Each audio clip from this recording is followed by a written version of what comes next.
I'm 57 years old. At this age, a man doesn't expect his life to change in an airport hallway. But the moment that agent whispered those words, "Pretend I'm arresting you," something in my chest cracked open.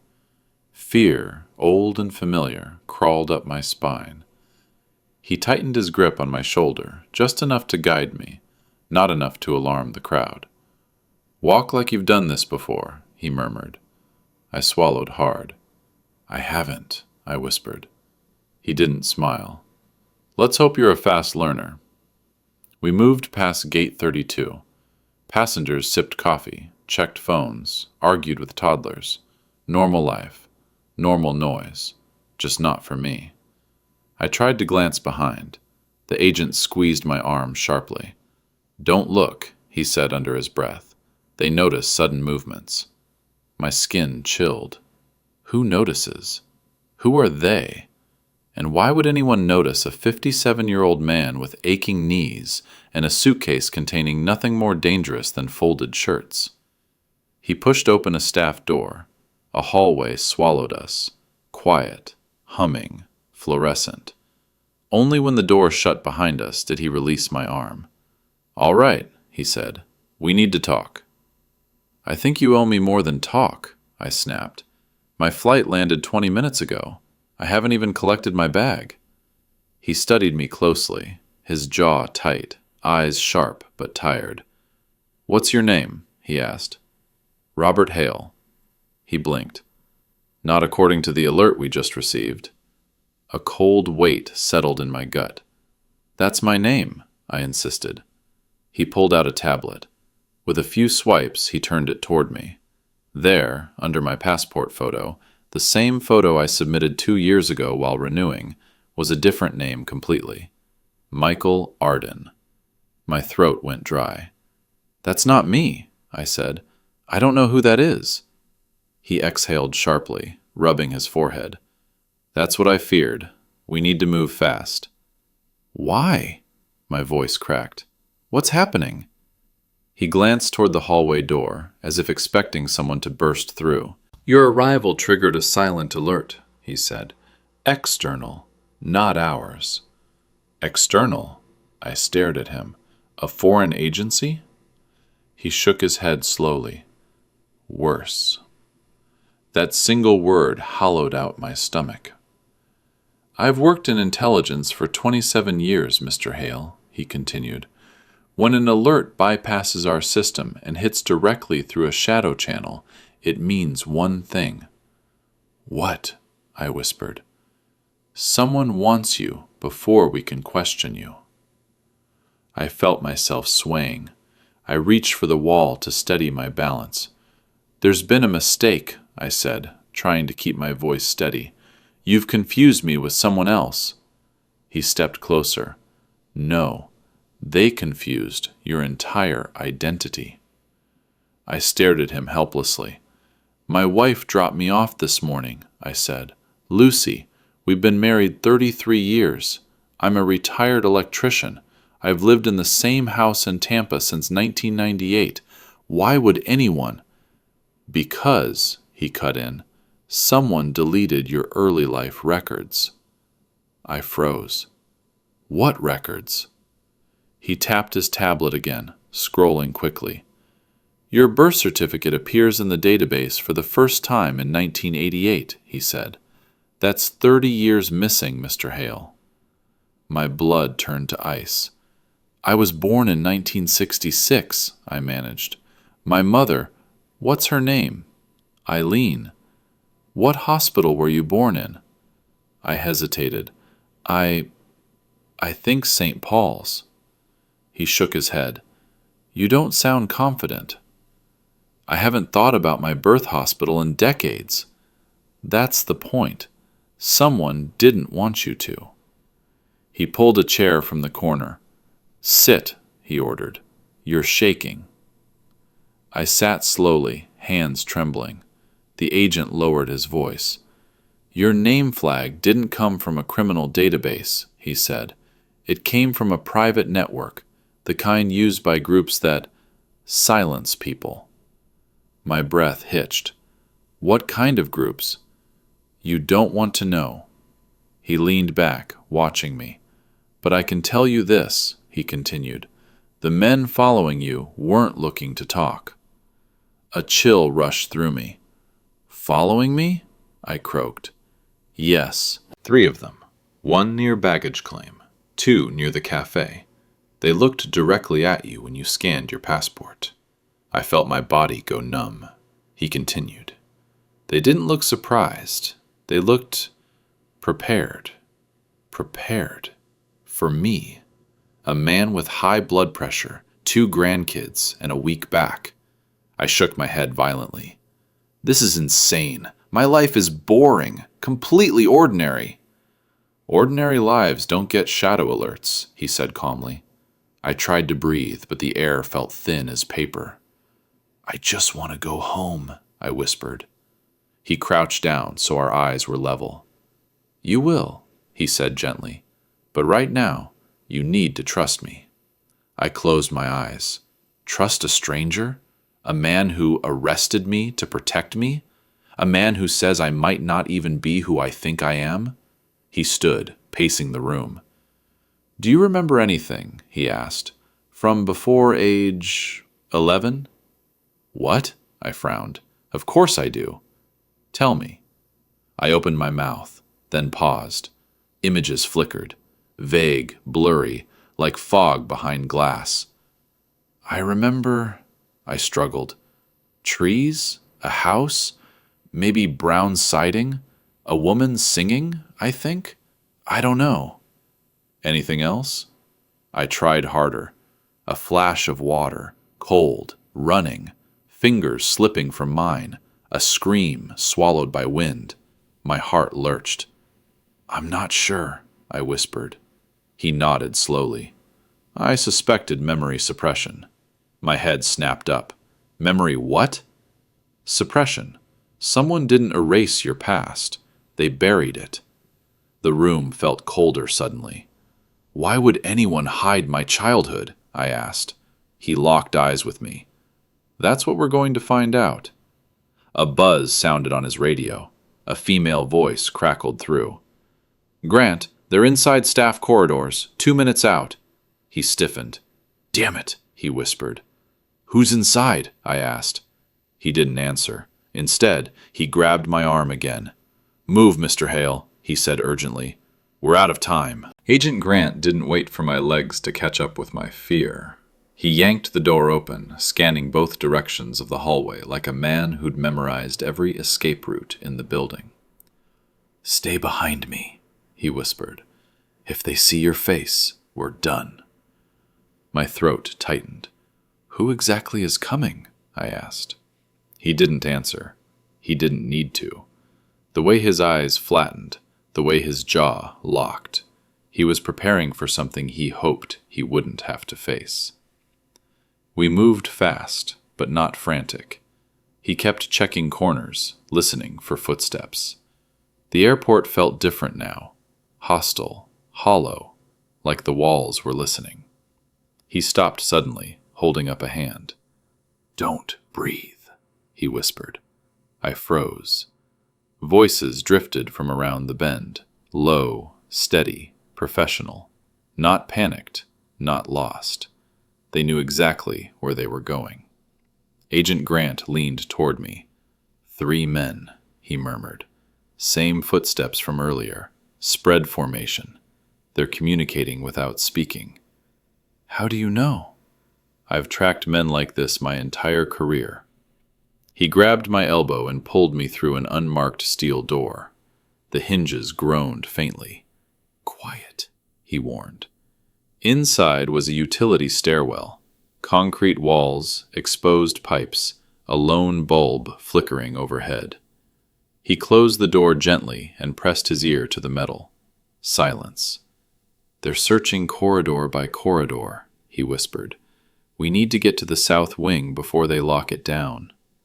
I staggered back a step. What do they want from me? My voice cracked. I'm just a retired electrician. Grant finally faced me, not as an officer, but as a man forced to drop the polite filters.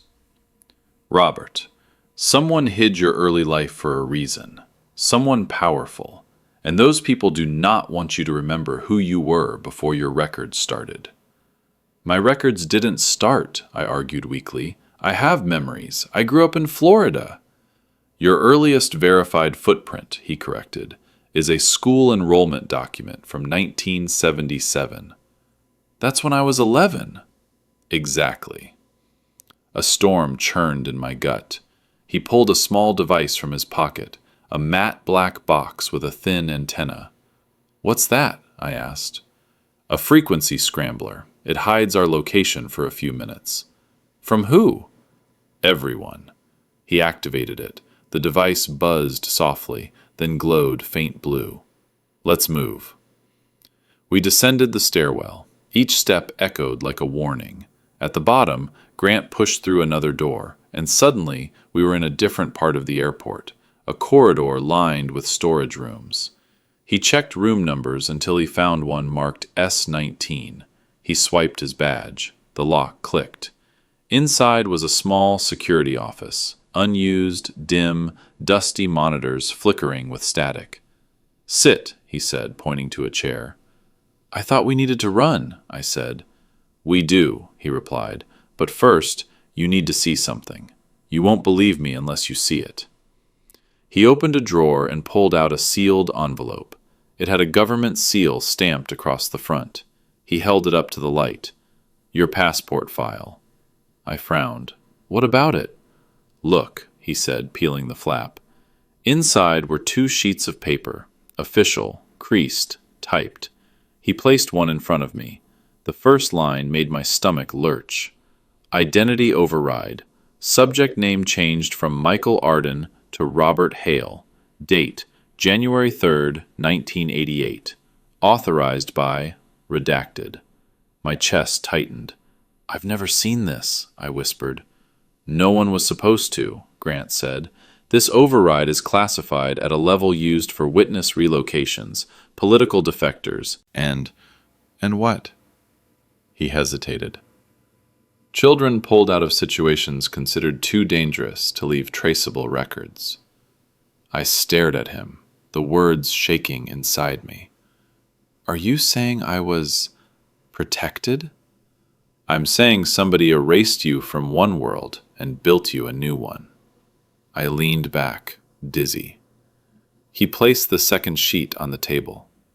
Look at the last line, he said quietly. I read it, then read it again. Warning. If subject resurfaces, initiate retrieval protocol. A cold tremor seized my spine. Retrieve me? I whispered. Like property? Grant inhaled slowly. That's why we had to move fast. Whoever triggered that alert wants to claim you before anyone can ask questions. My pulse hammered. But who? Why? He tapped the papers. This override was signed by someone with authority I don't have clearance to access. But your immigration intelligence. This level is above me, above almost everyone, which means whoever protected you as a child was high-ranking, and whoever wants you now might be even higher. A knock punched the door, sharp, deliberate. Grant stiffened. He held a finger to his lips. Another knock. Then a voice. Open the door, Agent Grant. My blood ran cold. Grant mouthed, They found us. He whispered urgently, Move to the back wall. Don't let them see you. I backed up. He put his hand on his holster, not drawing, but ready. The voice behind the door spoke again, calm, controlled, almost polite. You have something that belongs to us. Grant's eyes widened, not in fear, but in recognition. Not them, he whispered. Anyone but them. My legs shook. He whispered fast. Do not answer. Do not speak. Do not react. The metallic door handle trembled as someone tried it. It was locked, for now. Grant's scrambler buzzed loudly in his pocket. then dimmed. He pulled it out and grimaced. "They're jamming us," he whispered. "They're overriding the device." My heart slammed in my chest. "What do we do?" I breathed. He grabbed my arm again.